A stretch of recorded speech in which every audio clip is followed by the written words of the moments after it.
Pada saat Umar bin Khattab akan hijrah, di sini ditulis oleh beliau, hijrah yang merendahkan martabat orang-orang musyrik. Dinukil dalam sebuah riwayat, ya, riwayat disebutkan oleh Imam Tirmidzi, ini disebutkan oleh Ibnu Athir dalam Usudul Ghaba, dan ini dengan sanad yang sahih, ya. Dan khabar ini juga dikatakan disebutkan dalam buku Ar-Riyadun Nadhirin atau Ar-Riyadun Nadhirah, ya. Ini disebutkan juga dengan riwayat-riwayat yang sahih, bahwasanya Umar bin Khattab pada saat akan hijrah ke Madinah, maka Ibnu Abbas meriwayatkan, Ibnu Abbas berkata, aku telah mendengarkan Ali bin Abi Thalib menceritakan, kata Ali, aku tidak mengetahui seorang laki-laki dari kaum muhajirin yang berhijrah, melainkan dia melakukan dengan sembunyi-sembunyi kecuali Umar bin Khattab. Dan subhanallah, nanti kita lihat banyak sekali kelebihan Umar bin Khattab, itu yang sebutin adalah Ali bin Abi Thalib. Yang justru riwayat-riwayat ini anehnya kenapa tersembunyi dari teman-teman orang-orang kita Syiah ini, yang semoga Allah berikan hidayah, gitu kan? Kenapa mereka tidak merenungi masalah ini gitu? Malah terbalik, mereka menganggap kayak membenci, ya, atau ahli sunnah ini membenci Ali. Padahal kita menghormati Ali radhiyallahu anhu, dan Ali ini adalah mertua Nabi, mertua Umar bin Khattab di akhir hidupnya Umar bin Khattab. Sebagaimana kita tahu, Umar bin Khattab nanti di akhir hidupnya menikah dengan Ummu Kalthum, adiknya Hasan dan Husain, dan Umar bin Khattab meninggal di paha, ya, Ummu Kalthum itu sendiri.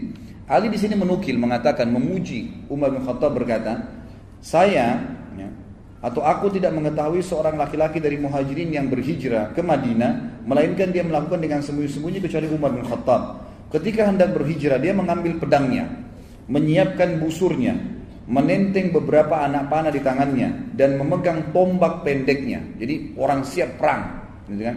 Pedangnya ada, busurnya, anak panahnya, dan tombak kecil di tangan kirinya.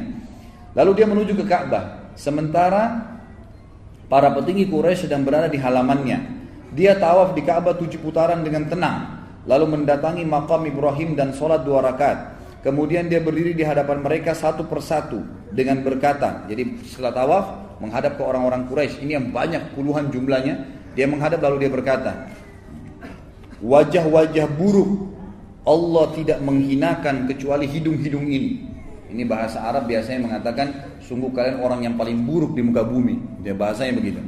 Siapa yang ingin ibunya meratap karena anaknya mati, atau, ya, anaknya menjadi yatim karena kehilangan ayah, dan menjadikan istrinya sebagai janda, hendaklah dia menemui aku di balik lembah ini karena aku mau hijrah sekarang. Jadi dia tantang. Jadi bahasanya bukan bilang saya mau hijrah, siapa yang mau lawan saya silakan, enggak. Dia berikan kalimat-kalimat yang menantang sekalian. Jadi pasti mati deh. Kamu mati atau saya mati. Itu bahasanya gitu kan. Siapa yang mau anaknya jadi yatim, orang tuanya kehilangan anak, istrinya jadi janda, temuin saya di belakang lembah ini. Saya mau hijrah ke Madinah. Kata Ali radhiyallahu anhu, tidak seorang pun yang mengikutinya kecuali orang-orang yang lemah yang telah diberi pelajaran dan bimbingan olehnya. Lalu dia berangkat kepada apa yang dia inginkan. Ini sebagaimana tadi disebutkan, sudah saya sebutkan riwayatnya.